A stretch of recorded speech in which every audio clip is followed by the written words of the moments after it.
Hi friends, welcome to my channel. ಇದು ಬಂದ್ಬಿಟ್ಟು back design friends. ತುಂಬ ಬ್ಯೂಟಿಫುಲ್ಲಾಗಿ ಬಂದಿದೆ ಈ ಡಿಸೈನ್ ಅಂತೂ. ಅದು ಆ್ಯಕ್ಚುಲಿ ರೌಂಡ್ ನೆಕ್ಕಲ್ಲಿ ಬರಬೇಕು ಅಂತ ಹೇಳಿದ್ರು, ಬಟ್ಟೆ ಸಾಕಾಗಲ್ಲ ಅಂದ್ಬಿಟ್ಟು ಒಂದು ಸೈಡಲ್ಲಿ ಮಾಡಿಸಿರುವಂಥ ಡಿಸೈನ್ ಇದು. ತುಂಬ ಬ್ಯೂಟಿಫುಲ್ಲಾಗಿ ಬಂದಿದೆ. ಮತ್ತು ಫಸ್ಟ್ಗೆ ನಾನು ಇನ್ನೋಟ್ ಮಾಡ್ಕೊಂಡ್ಬಿಡ್ತಾ ಇದ್ದೀನಿ ಕೆಳಗಡೆ. ಸ್ಟಿಚ್ ಮಾಡಿ ಮಾಮೂಲಿ ಲೈನಿಂಗ್ ಮೇಲೆ ಒಂದು ಪಾಯಿಂಟ್ ಹೊಲಿಗೆ ಹಾಕಿ, ಮತ್ತು ಆಮೇಲೆ ಸೀದಾ ಒಂದು ಪಾಯಿಂಟ್ ಹೊಲಿಗೆ ಹಾಕ್ಕೋಬೇಕು. ನೀಟಾಗಿ ಫಿನಿಶಿಂಗ್ ಬರುತ್ತೆ. ಈ ರೀತಿ ಸ್ಟಿಚಿಂಗ್ ಹಾಕ್ಕೊಂಡಾದ್ಮೇಲೆ ಅದು ಉಲ್ಟಾ ತಿರುಗಿಸಿಲ್ಲ ಇದನ್ನು ನಾನು. ಒಂದೊಂದು ಡಿಸೈನ್ ಉಲ್ಟಾ ತಿರುಗಿಸ್ಬೋದು. ಇದು ಒಂಥರ ಡಿಸೈನ್ ಕ್ರಾಸಾಗಿ ಬರುತ್ತೆ. ಅದು ಉಲ್ಟಾ ತಿರುಗ್ಸೋಕೆ ಹೋದರೆ ಒಂದು ಕಡೆ ಡಿಸೈನ್, ಒಂದು ಕಡೆ ಉಲ್ಟಾ ಸೀದಾ ಆಗಿಬಿಡುತ್ತೆ. ಅದಕ್ಕೋಸ್ಕರ ಉಲ್ಟಾ ಮಾಡಿಲ್ಲ, ಸೀದಾನೇ ತೊಗೊಂಡು ಮತ್ತೆ ಆ ಕಡೆ ಎಮ್ಮಿಂಗ್ ಪಟ್ಟಿ ಕೊಡೋಣ ಅಂದ್ಬಿಟ್ಟು ಹಾಗೆ ಸ್ಟಿಚ್ ಮಾಡಿರುವಂಥದ್ದು. ಮತ್ತು ಅದು ಒಂದು ಮಿಸ್ಟೇಕ್ ಏನಾಯ್ತಪ್ಪ ಅಂದರೆ, ಈ ಡಿಸೈನಲ್ಲಿ ಅವರು ಓಪನ್ ಬೇಕು ಅಂತ ಹೇಳಿದರು. ಅಂದರೆ ಡಿಸೈನ್ ಮಾಡ್ತೀವಲ್ಲ, ಕೆಳಗಡೆ ಬಟ್ಟೆ ಏನು ಬೇಡ, ಮೇಲೆ ಡಿಸೈನ್ ಬರಬೇಕು ಅಂತ ಹೇಳಿದ್ರು. ಅದು ನನಗೆ ನೆನಪಿರಲಿಲ್ಲ. ಡಿಸೈನ್ ಎಲ್ಲ ಬರ್ಕೊಂಡಿದ್ದೀನಿ, ಅದು ಓಪನ್ ಅನ್ನೋದನ್ನೇ ಬರ್ಕೊಂಡಿಲ್ಲ. ಅದೇನಾಯ್ತಪ್ಪ ಅಂದರೆ, ನಾನು ಇವಾಗ ಏನು ಸ್ಟಿಚ್ ಮಾಡ್ತಾ ಇದ್ದೀನಲ್ಲ ಬ್ಲೌಸು, ಸೇಮ್ ಅದೇ ಸ್ಟಿಚ್ ಮಾಡಿ ಅದ್ರ ಮೇಲೆ ಅದನ್ನು ಡಿಸೈನ್ ಮಾಡಿದ್ದೀನಿ. ಅವ್ರಿಗೆ ಅದು ಇವಾಗ ಕೆಳಗಡೆ ಬಟ್ಟೆ ಏನು ಕೊಡ್ದೇನೆ ಮೇಲೆ ಅದು ಪಟ್ಟಿಗಳನ್ನ ಕೊಟ್ಟು ಸ್ಟಿಚ್ ಮಾಡಬೇಕಾಗಿತ್ತು, ಓಪನ್ ಕಾಣಿಸ್ಬೇಕಾಗಿತ್ತು ಅಂತ ಕೇಳಿದ್ರು. ಮತ್ತೆ ಏನಾದರೂ ಮಾಡಿಕೊಡಿ ಅಂದರು. ಇನ್ನು ಅದು ಹೆಂಗೆ ಬಿಚ್ಚಿ ಮಾಡೋಕ್ಕಾಗಲ್ಲ, ಇದೊಂದು ಸಲ ಅಡ್ಜಸ್ಟ್ ಮಾಡಿಕೊಡಿ ಅಂತ ಹೇಳ್ಬಿಟ್ಟು ಹೇಳಿದೆ. ನೋಡಿ, ಈ ಥರ ಡಿಸೈನ್ ಬರುತ್ತೆ ನೋಡಿ, ಇಲ್ಲಿ ಮಾರ್ಕ್ ಮಾಡಿದ್ದೀನಲ್ಲ, ಈ ರೀತಿ ಕ್ರಾಸಾಗಿ ಬಂದು ಈ ಕಡೆ ಡಿಸೈನ್ ಬರುತ್ತೆ. ಒಂದು ಸೈಡ್ ಮಾತ್ರ ಅದು ಪಟ್ಟಿಗಳ ಸುತ್ತ ಬೇಕು ಅಂತ ಹೇಳಿದ್ರು. ಅದು ಬಟ್ಟೆ ಸಾಕಾಗಲ್ಲ, ಅವ್ರಿಗೆ ಬೇರೆ ಬಟ್ಟೆನೂ ಕೊಡೋಂಗಿಲ್ವಂತೆ. ಬ್ಲೌಸ್ ಪೀಸ್ದೇ ಕೊಡಬೇಕು ಅಂದರೆ ಡಿಸೈನ್ಗೆ ಅಡ್ಜಸ್ಟ್ ಆಗಲ್ಲ ಅಂತ ಹೇಳಿದೆ. ಅದಕ್ಕೆ ಅವರು ಸರಿ ಬೇಡ, ನನಗೆ ಇಷ್ಟಕ್ಕೆ ಕೊಡಿ ಅದೇ ಡಿಸೈನ್ನ, ರೌಂಡ್ ಶೇಪೆಲ್ಲ ಬೇಡ ಅಂದ್ಬಿಟ್ಟು ಈ ಥರ ಡಿಸೈನ್ ಮಾಡೋಕ್ಕೆ ಹೇಳಿದ್ರು. ಅದನ್ನು ಇವಾಗ ಈ ರೀತಿ ಕಟ್ ಮಾಡಿಕೊಂಡು ಈ ಥರ ಪಟ್ಟಿಗೂ ಸ್ಟಿಚ್ ಮಾಡ್ಕೋತಾ ಇದ್ದೀನಿ. ಅದು ಹೇಳಿದ್ನಲ್ಲ, ಅದು ಬಾರ್ಡ್ರಲ್ಲಿ 2-3 ಕಲರ್ ಇತ್ತು. ಅದನ್ನು 2-3 ಕಲರ್ನೂ ಸಪ್ರೇಟ್ ಮಾಡಿ ಸ್ಟಿಚ್ ಮಾಡ್ಕೊಂಡಿರೋದು. ಆಮೇಲೆ ಮತ್ತೆ ಈ ರೀತಿ ಫಸ್ಟ್ಗೆ ಕೆಳಗಡೆ ಒಂದು ಪಟ್ಟಿ ಸ್ಟಿಚ್ ಮಾಡಿಬಿಟ್ಟು ಅದ್ರ ಮೇಲೆ ಈ ಥರ ನಾನು ಇಲ್ಲಿ ತೋರಿಸ್ತಾ ಇದ್ದೀನಲ್ಲ, ಆ ಥರ 3 ಪಟ್ಟಿ ಬರಬೇಕು. ಇಂಟು ಥರ ಬಂದು ಮತ್ತೆ ಪ್ಲಸ್ ಥರ 3 ಪಟ್ಟಿ ಬರಬೇಕು. ಆ ಥರ ಡಿಸೈನ್ ಇದು. ಇಲ್ಲಿ ಓಪನ್ ಬರಬೇಕಾಯ್ತು, ಕೆಳಗಡೆ ಬಟ್ಟೆ ಏನು ಇರಬಾರ್ದು, ಮೇಲೆ ಪಟ್ಟಿಗಳು ಬರಬೇಕು ಅಂತ ಅವ್ರು ಹೇಳಿದ್ದು. ಆದರೆ ನನಗೆ ಅದು ನೆನಪೇ ಇರಲಿಲ್ಲ. ಆದರೆ ನಾನು ಬರ್ಕೊಂಡು ಇರಲಿಲ್ಲ. ಡಿಸೈನ್ ಎಲ್ಲ ಬರ್ಕೊಂಡಿದ್ದೀನಿ, ಅದು ಓಪನ್ ಇರಬೇಕು ಅನ್ನೋದು ಬರ್ಕೊಂಡಿರಲಿಲ್ಲ. ಅದಕ್ಕೋಸ್ಕರ ಏನಾಯಿತು, ಪಾಪ ಕೇಳಿದ್ರು. ಆಮೇಲೆ ಹೇಳಿದೆ, ಇನ್ನೊಂದು ಸಲ ನೆಕ್ಸ್ಟ್ ಟೈಮ್ ಮಾಡಿಕೊಡ್ತೀನಿ ಬಿಡಿ, ಅಡ್ಜಸ್ಟ್ ಮಾಡ್ಕೊಳ್ಳಿ ಅಂತ ಹೇಳಿ ಅವ್ರಿಗೆ. ಪಾಪ ಬೇಜಾರು ಮಾಡಿಕೊಂಡ್ರು. ಆದರೂ ಪರವಾಗಿಲ್ಲ, ಅಡ್ಜಸ್ಟ್ ಮಾಡ್ಕೋತಾರೆ. ಆ ಥರ ನಮ್ಮ ರೆಗ್ಯುಲರ್ ಕಸ್ಟಮರ್ ಆಗಿರೋದ್ರಿಂದ. ಆಮೇಲೆ ಅದಕ್ಕೆ ಅದು ಏನು ಅಳತೆ ಇದೆ ಅದು ಮಾರ್ಕ್ ಮಾಡಿಕೊಂಡು ಇವಾಗ ಅದೇ ಅಳತೆಗೇ ಎಲ್ಲನೂ 2-3 ಕಲರ್ ಇದೆ, ಇದು 3 ಕಲರ್ ಇದೆ. 3 ಕಲರ್ನು ಕಟ್ ಮಾಡಿಕೊಂಡು ಇವಾಗ ಅದನ್ನು ಕರೆಕ್ಟಾಗಿ ಅದು ಏನಿದೆ ಪಟ್ಟಿಗಳು ಸೇಮ್ ನಾನಿಲ್ಲಿ ತೋರಿಸ್ತಾ ಇದ್ದೀನಲ್ಲ, ಅದೇ ಥರ 3 ಪಟ್ಟಿ ಸ್ಟಿಚ್ ಮಾಡ್ಕೋಬೇಕು. ಸ್ಟಿಚ್ ಮಾಡಿ ಮತ್ತು ಸೈಡಲ್ಲಿ ಎಮ್ಮಿಂಗ್ ಥರ ಸ್ಟಿಚ್ ಮಾಡ್ಕೋಬೇಕು. ಮತ್ತು ಈ ಕಡೆ ಅದು ಸ್ಟಿಚಿಂಗ್ ಕಾಣಿಸ್ಬಾರ್ದಲ್ಲ, ನಾವು ಪಟ್ಟಿಗಳು ಕೊಟ್ಟಿರೋದು, ಆ ಕಡೆ ಒಂದು ಪಟ್ಟಿ ಕೊಟ್ಟು ಸ್ಟಿಚ್ ಮಾಡೋದು.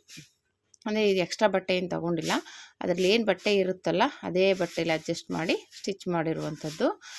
ಅಂದರೆ ಅವ್ರಿಗೆ ಬೇರೆ ಕಲರ್ದಲ್ಲಿ ಹಾಕಿದ್ರೆ ಇಷ್ಟ ಆಗಲ್ಲ ಅಂಥೇಳಿ ಅವರು ಅದೇ ಸೀರೆದೇ ಬೇಕು ಅಂಥೇಳಿ ಹೇಳಿದ್ದಕ್ಕೆ ಅದಕ್ಕೆ ಅಡ್ಜಸ್ಟ್ ಮಾಡಿ ಇದು ಸುತ್ತ ಬರುತ್ತೆ ಡಿಸೈನ್ ಆ್ಯಕ್ಚುಲಿ. ಆದರೆ ಅವರು ಅದು ಬಟ್ಟೆ ಸಾಕಾಗಲ್ಲ ಅಂದಿದ್ದಕ್ಕೆ ಇಷ್ಟಕ್ಕೆ ಮಾಡಿ ಅಷ್ಟು ಫುಲ್ಲು ಬೇಡ ಅಂಥೇಳಿ ಈ ರೀತಿ ಹೇಳಿದ್ರು. ಇದು ಓಪನ್ ಬರಬೇಕಾಗಿತ್ತು, ಕೆಳಗಡೆ ನನ್ನ ಬಟ್ಟೆ ಇತ್ತಲ್ಲ, ಆ ಬಟ್ಟೆ ಇರದೇ ಆದಂಗೆ ಹೊಲಿಬೇಕಾಗಿತ್ತು ಅಂತ ಅವ್ರು ಹೇಳಿದ್ದು. ಅದು ಒಂಚೂರು ಇದಾಯಿತು. ಮತ್ತು ಈ ಥರ ಎಮ್ಮಿಂಗ್ ಪಟ್ಟಿ ಕೊಟ್ಟು ಸ್ಟಿಚ್ ಮಾಡ್ಕೋಬೇಕು ನೋಡಿ, ಸುತ್ತ ನೀಟಾಗಿ. ಯಾಕೆಂದರೆ ಅಲ್ಲಿ ಎಮ್ಮಿಂಗ್ ಅಂದರೆ ಎಮ್ಮಿಂಗ್ ಮಾಡಲ್ಲ, ಎಮ್ಮಿಂಗ್ ಪಟ್ಟಿ ಕೊಟ್ಬಿಟ್ಟು ಸ್ಟಿಚ್ ಮಾಡಿಬಿಡೋದು ಅಷ್ಟೇ. ಸ್ವಲ್ಪ ಇದು ಪಟ್ಟಿಗಳೆಲ್ಲ ಕೊಟ್ಟಿರೋದ್ರಿಂದ ಸ್ವಲ್ಪ ದಪ್ಪ ಬರುತ್ತೆ ಬಟ್ಟೆ, ಹಾಗೆಯೇ ಫೋಲ್ಡ್ ಮಾಡಿ ಸ್ಟಿಚ್ ಮಾಡ್ಕೊಳ್ಳೋದು ಅಷ್ಟೇ, ನ್ಯಾಚ್ ಹಾಕ್ಬಿಟ್ಟು. ಯಾಕೆಂದರೆ ಕ್ರಾಸ್ ಇರುತ್ತಲ್ಲ, ಅಲ್ಲೆಲ್ಲ ನ್ಯಾಚ್ ಹಾಕ್ಕೊಂಡ್ರೆ ಅಲ್ಲಿ ನೀಟಾಗಿ ತಿರುಗುತ್ತೆ. ಓಕೆನಾ, ಈ ರೀತಿ ಮಾಡ್ಕೊಳ್ಳೋದು ಅಷ್ಟೇ, ತುಂಬ ನೀಟಾಗಿ ಬರುತ್ತೆ. ಮತ್ತು ಆಮೇಲೆ ಈ ಥರ ಸ್ಟಿಚಿಂಗ್ ಆದಮೇಲೆ ನಾನು ಹೇಳ್ದಂಗೆ ಅದು ನೀಟಾಗಿ ಈ ಥರ ಫೋಲ್ಡ್ ಮಾಡಿ ಸ್ಟಿಚ್ ಮಾಡ್ಕೋಬೇಕು. ಎಮ್ಮಿಂಗ್ ಏನು ಮಾಡಲ್ಲ, ಇದು ಎಮ್ಮಿಂಗ್ ಪಟ್ಟಿ ಅಷ್ಟೇ. ಅದು ಅದೇ ರೀತಿಯೇ ನೀಟಾಗಿ ಸ್ಟಿಚ್ ಮಾಡ್ಕೋಬೇಕು. ಇದಾದಮೇಲೆ ಮತ್ತೆ ಆ ಡಿಸೈನ್ಗೆ ಇನ್ನೂ ಒಂದು ಕಡೆ ಪಟ್ಟಿ ಕೊಡಬೇಕಲ್ಲ, ಅದನ್ನು ಕೊಟ್ಟು ಸ್ಟಿಚ್ ಮಾಡಿದ್ರೆ ರೆಡಿ ಆಗುತ್ತೆ. ಡಿಸೈನ್ ಅಂತೂ ಬ್ಯೂಟಿಫುಲ್ಲಾಗಿ ಬಂದಿದೆ. ಅದ್ರ ಮೇಲೆ ಕಲ್ಲರು ಸ್ವಲ್ಪ ಡಲ್ ಇದೆ ಅಷ್ಟೇ. ಇದು ಲೈಟ್ ಕಲರ್, ಇದು ಡಾರ್ಕ್ ಕಲರಲ್ಲಾಗಿದೆ, ಇನ್ನೂ ಎದ್ದು ಕಾಣಿಸ್ತಿತ್ತು ಡಿಸೈನ್. ನೋಡೋಣ ಇನ್ನು ಯಾವುದಾದ್ರೂ ಒಂದು ಡಾರ್ಕ್ ಕಲರ್ಗೆ ನಮ್ಮ ಬ್ಲೌಸ್ ಯಾವುದಕ್ಕಾದ್ರೂ ಈ ಡಿಸೈನ್ನ ರೌಂಡ್ ಶೇಪಲ್ಲಿ ರೆಡಿ ಮಾಡ್ತೀನಿ. ನೋಡೋಣ, ಅಂದರೆ ಎಕ್ಸ್ಟ್ರಾ ಪೀಸ್ ತಂದು ರೆಡಿ ಮಾಡಬೇಕು. ಒಂದೇ ಪೀಸಲ್ಲಿ ಇದು ಬ್ಲೌಸ್ ಪೀಸಲ್ಲೇ ಆಗೋಲ್ಲ, ಅದು ಬಟ್ಟೆ ಸಾಕಾಗಲ್ಲ. ಎಕ್ಸ್ಟ್ರಾ ಪೀಸ್ ಮ್ಯಾಚಿಂಗ್ ತಂದುಬಿಟ್ಟು ರೆಡಿ ಮಾಡಬೇಕಾಗುತ್ತೆ. ನೋಡೋಣ, ಒಂದು ರೆಡಿ ಮಾಡೋಣ ಅಂದ್ಕೊಂಡಿದ್ದೀನಿ. ನಿಮಗೋಸ್ಕರ ಒಂದು ವೀಡಿಯೋನಾದರೂ ರೆಡಿ ಮಾಡ್ತೀನಿ, ಯಾವ ರೀತಿ ಬಂತು ಅಂತ ವೀಡಿಯೋ ಹಾಕ್ತೀನಿ ನೋಡಿ. ಇದು ಸದ್ಯಕ್ಕೆ ಒಂದು ಸೈಡ್ ಮಾತ್ರ ಬರುತ್ತೆ, ಅಂದರೆ ಅದು ಕೆಳಗಡೆ ಓಪನು ಇಟ್ಟಿಲ್ಲ, ಆ ಥರ ಇದೆ ಇದು. ಕೆಳಗಡೆ ಪೇಪರೆಲ್ಲ ಇಟ್ಕೊಂಡು ಅದು ಸ್ಟಿಚ್ ಮಾಡಬೇಕು, ಸ್ವಲ್ಪ ಕೆಲಸ ಜಾಸ್ತಿ ಹಿಡಿಯುತ್ತೆ. ಹಂಗಾಗಿ ಅದು ಓಪನ್ ಬಂದರೆ ಇನ್ನೂ ಒಂಥರ ಚೆನ್ನಾಗಿ ಕಾಣಿಸುತ್ತೆ. ಓಕೆನಾ. ಈ ರೀತಿ ಸ್ಟಿಚಿಂಗ್ ಮಾಡ್ಕೊಂಡಾದಮೇಲೆ ನೋಡಿ ಈ ರೀತಿ ಬಂತು ಡಿಸೈನ್. ಇನ್ನು ಈ ಕಡೆ ಒಂದು ಕಡೆ ಗ್ಯಾಪ್ ಇದೆಯಲ್ಲ, ಓಪನ್ ಇದೆಯಲ್ಲ, ಆ ಕಡೆಗೆ ಒಂದು ಪಟ್ಟಿ ಕೊಟ್ಬಿಟ್ರೆ ಅದು ನಮಗೆ ನೀಟಾಗಿ ಫಿನಿಶಿಂಗ್ ಆಗುತ್ತೆ. ಓಕೆನಾ. ಲೇಸು ಕೊಡ್ಬೋದಿತ್ತು, ಅವ್ರು ಹೇಳಿದ್ನಲ್ಲ ಅದೇ ಬಟ್ಟೆಲೇ ಬೇಕು ನಮಗೆ, ಎಕ್ಸ್ಟ್ರಾ ಏನೂ ಕೊಡಬೇಡಿ ಅಂದಿದ್ದಕ್ಕೋಸ್ಕರ ಅದರಲ್ಲಿ ಏನು ಪಟ್ಟಿ ಉಳ್ಕೊಂಡಿತ್ತು ಅದರಲ್ಲೇ ಅಡ್ಜಸ್ಟ್ ಮಾಡಿ ಸ್ಟಿಚ್ ಮಾಡಿರುವಂಥದ್ದು. ಆದರೆ ಹತ್ತಿರದಿಂದ ಚೆನ್ನಾಗಿ ಕಾಣಿಸ್ತಿತ್ತು ಡಿಸೈನ್. ಇಲ್ಲಿ ನಿಮಗೆ ವೀಡಿಯೋದಲ್ಲಿ ಡಲ್ಲಾಗಿ ಕಾಣಿಸ್ತಾ ಇದೆ, ಆದರೆ ಡಿಸೈನ್ ಅಂತೂ ಬ್ಯೂಟಿಫುಲ್ಲಾಗಿ ಬಂದಿತ್ತು. ಅವ್ರಿಗೆ ತುಂಬ ಇಷ್ಟ ಆಯಿತು. ಅದು ಒಂದೇನಪ್ಪ ಅಂದರೆ ಅದು ಓಪನ್ ಇಟ್ಬಿಟ್ಟಿದ್ರೆ ಅವ್ರಿಗಿನ್ನೇನು ಇನ್ನೂ ತುಂಬ ಖುಷಿಯಾಗ್ಬಿಟ್ಟಿರೋದು. ಓಪನ್ ಇಟ್ಕೊಡ್ಬೇಕಿತ್ತು ನಮಗೆ ಅಂತ ಹೇಳಿದ್ರು ಅಷ್ಟೇ. ಇನ್ನೇನಿಲ್ಲ, ಡಿಸೈನ್ ಮಾತ್ರ ಸೂಪರಾಗಿ ಬಂದಿದೆ ಅಂತ ಹೇಳಿದ್ರು. ನೋಡಿ ಈ ರೀತಿ ಮತ್ತೆ ಅದು ಕಾಣಿಸ್ತಾ ಇದ್ದಂಗೆ ಸ್ಟಿಚ್ ಮಾಡಿಕೊಂಡ್ರೆ ಆಯಿತು. ನೋಡಿ ಎಷ್ಟು ನೀಟಾಗಿ ಸಿಂಪಲಾಗಿ ಬೇಗನೆ ಪಟ್ಟಿಗಳು ರೆಡಿ ಮಾಡ್ಕೊಂಬಿಟ್ರೆ. ಇದನ್ನು ಬಾಕ್ಸ್ ಟೈಪಲ್ಲಿ ಮಾಡಿದ್ರೆ ಇನ್ನೂ ಈಸಿ ಆಗುತ್ತೆ. ರೌಂಡ್ ಶೇಪಲ್ಲಿ ಬಾಕ್ಸ್ ಟೈಪಲ್ಲಿ ಈ ಥರ ಕ್ರಾಸ್ ಆಗಿರೋದ್ರಿಂದ ಒಂಚೂರು ಕನ್ಫ್ಯೂಸ್ ಆಗ್ಬೋದು. ಇಲ್ಲ ರೌಂಡ್ ಶೇಪಲ್ಲಿ ನಾನು ನೋಡೋಣ, ಬಾಕ್ಸ್ ಟೈಪಲ್ಲಿ ಇಲ್ಲ ರೌಂಡ್ ಶೇಪಲ್ಲಿ ಯಾವುದಾದ್ರೂ ರೆಡಿ ಮಾಡ್ತೀನಿ, ನೋಡೋಣ ನೆಕ್ಸ್ಟ್ ಟೈಮಲ್ಲಿ. ನೋಡಿ ಈ ರೀತಿ ಮತ್ತೆ ಇನ್ನೊಂದು ಪಾಯಿಂಟ್ ಒಳಗೆ ಹಾಕ್ಕೊಂಡ್ರೆ ನಮಗೆ ನೀಟಾಗಿ ಫಿನಿಶಿಂಗ್ ಆಗುತ್ತೆ.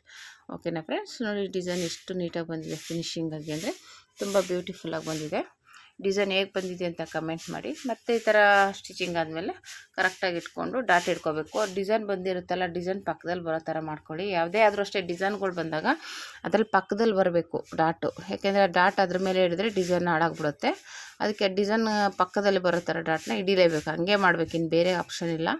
ಡಿಸೈನ್ ಮೇಲೆ ಹಿಡಿಯೋಕ್ಕೆ ಹೋದರೆ ನಮಗೆ ಡಿಸೈನ್ ಮೇಲೆ ಬರುತ್ತೆ ಮಾರ್ಕು, ಆದರೆ ಡಿಸೈನ್ ಮೇಲೆ ಹಿಡಿಯೋಕ್ಕಾಗಲ್ಲ, ಪಕ್ಕದಲ್ಲಿ ಹಿಡಿಬೇಕು ಡಾಟ್ನ ಅಷ್ಟೇ. ನೋಡಿ ಈ ರೀತಿ ಡಿಸೈನ್ ರೆಡಿ ಆಯಿತು. ಎರಡು ಕಡೆ ಡಾಟ್ ಹಿಡಿದ್ರೆ ತುಂಬ ಬ್ಯೂಟಿಫುಲ್ಲಾಗಿ ಬಂದಿದೆ ಡಿಸೈನ್ ಅಂತೂ. ಮತ್ತು ಅದು ಹೇಳ್ದಂಗೆ ಕಲರ್ಫುಲ್ಲಾಗಿರೋ ಬ್ಲೌಸ್ ಹಾಕಿದರೆ ಇನ್ನು ಎದ್ದು ಕಾಣಿಸೋದು. ಇದು ಡಲ್ಲಾಗಿದೆ ಕಲರು, ಒಂಥರ biscuit colour. Thank you for watching friends.